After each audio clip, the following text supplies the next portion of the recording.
इस कार्यक्रम के पुण्यार्चक हैं श्री निरंजन कुमार जैन, कुसुम जैन एवं सीए उमंग जैन, जोहराट, असम। पुनीत पाटनी जी, निको पाटनी, अनन्या, अयांश, गुवाहाटी, असम। उदय सेठी, सीए संतोष जैन, दीमापुर, नागालैंड। सीए अरिहंत जैन, सीए नवीना जैन, ऋत्वी जैन, गुवाहाटी, असम। श्रीमती मैना देवी पहाड़िया, डिब्रूगढ़। वर्तमान शासन ने वर्धमान स्वामी के शासन में तीर्थंकर प्रभु की चरण निश्रा में बैठकर हम सभी जिन देशना का श्रवण कर रहे हैं। आचार्य भवन कुलवधु स्वामी महाराज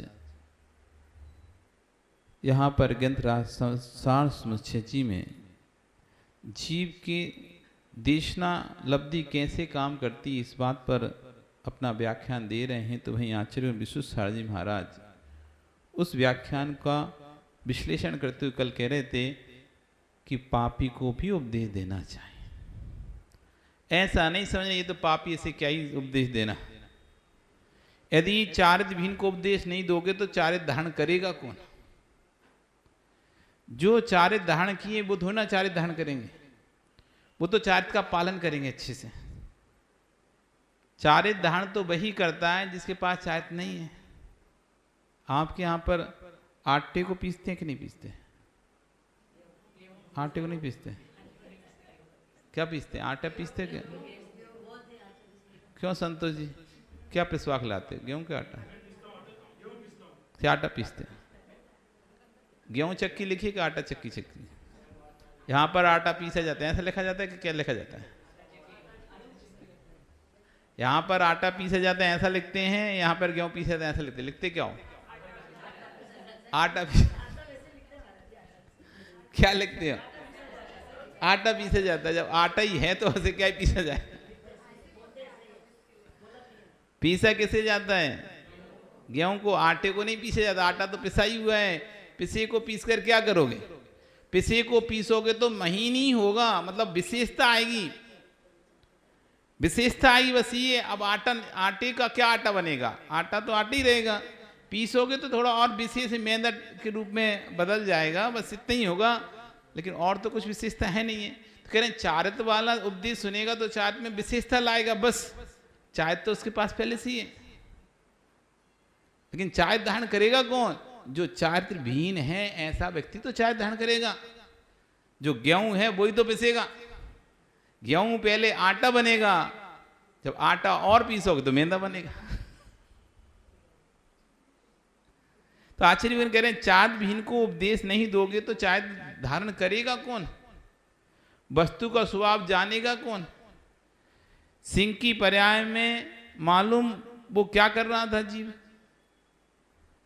तक्षण की पर्याय में कोई साधना नहीं कर रहा था। आचार्य कह रहे हैं सिंह की पर्याय में वो जब भगवान महावीर स्वामी का जीव सिंह की पर्याय में था और हिरण को मार रहा था, उस समय कोई साधना नहीं कर रहा था।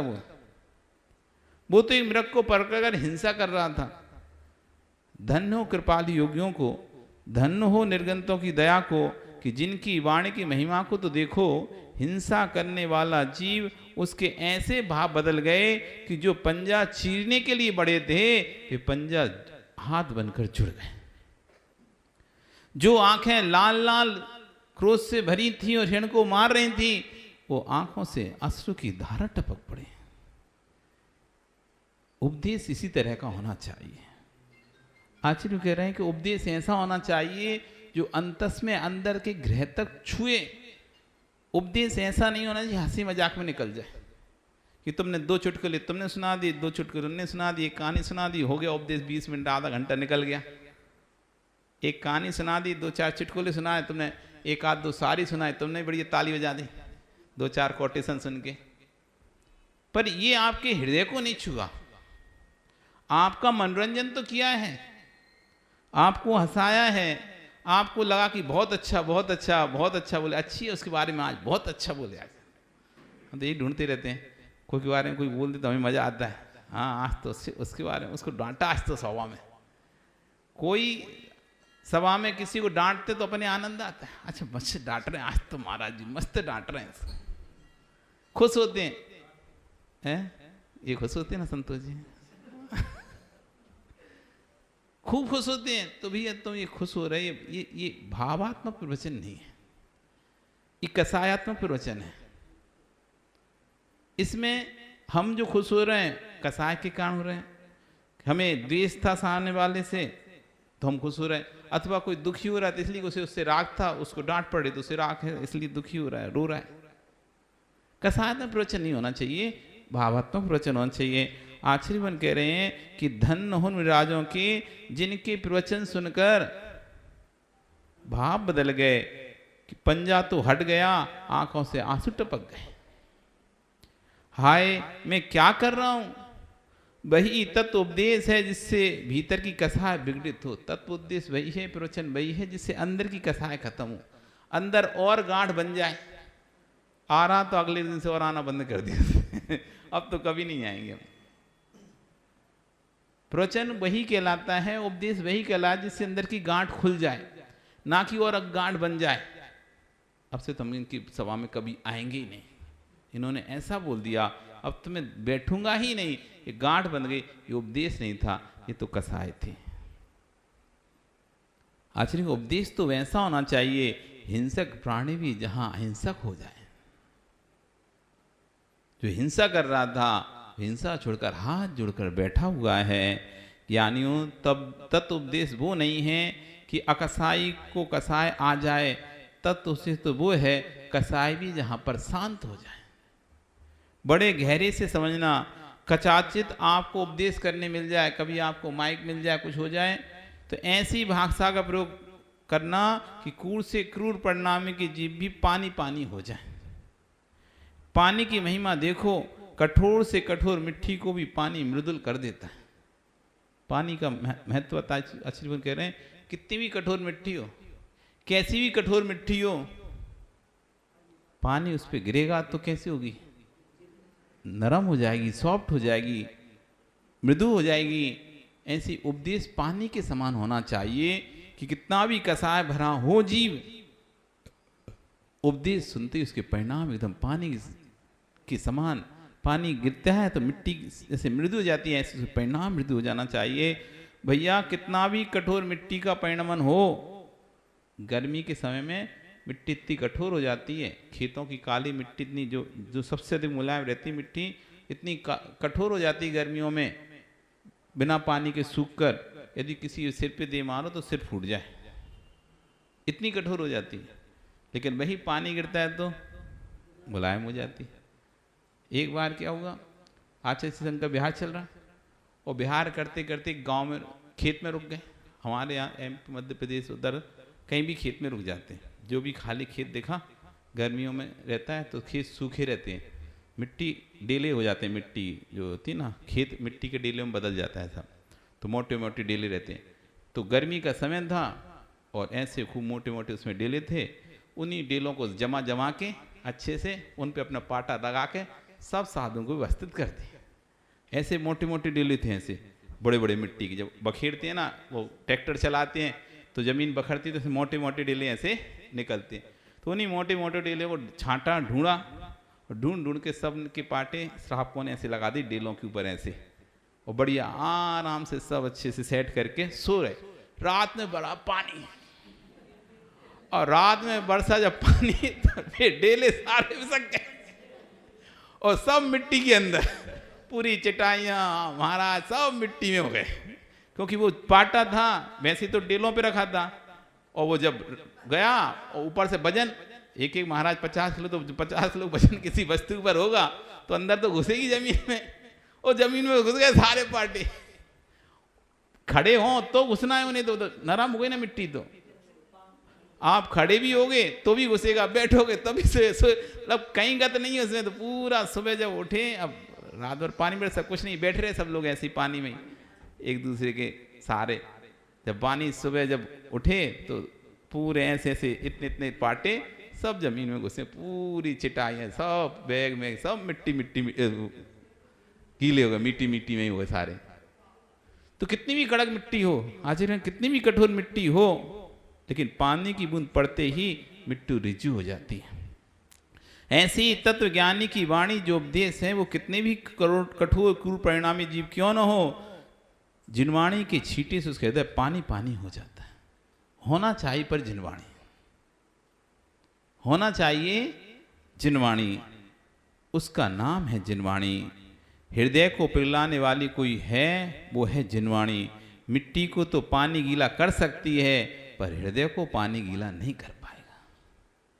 मिट्टी को पानी गीला कर सकता है, लेकिन हृदय को गीला करने की सामर्थ्य पानी में भी नहीं है। हृदय को गीला यदि कोई कर पाएगा, उसका जिनवाणी का नीर ही गीला कर पाएगा। जिनवाणी में वो सामर्थ्य है जो हृदय को गीला कर सकती है। सिंह था और वह निरीह प्राणी मृग को पंजा मार रहा था। हे भाभी भगवंत, द्रव्य दृष्टि का, द्रव्य का बोध कराएगी। शेर नहीं कहा उससे, आज करके देखो, महाराज की दृष्टि देखो। शेर नहीं बोला उसे, हे शेर क्या कर रहा है तुम, क्या देख रहे हैं? द्रव्य दृष्टि से पर्याय को देख ही नहीं रहे। ये आने वाले भगवान है।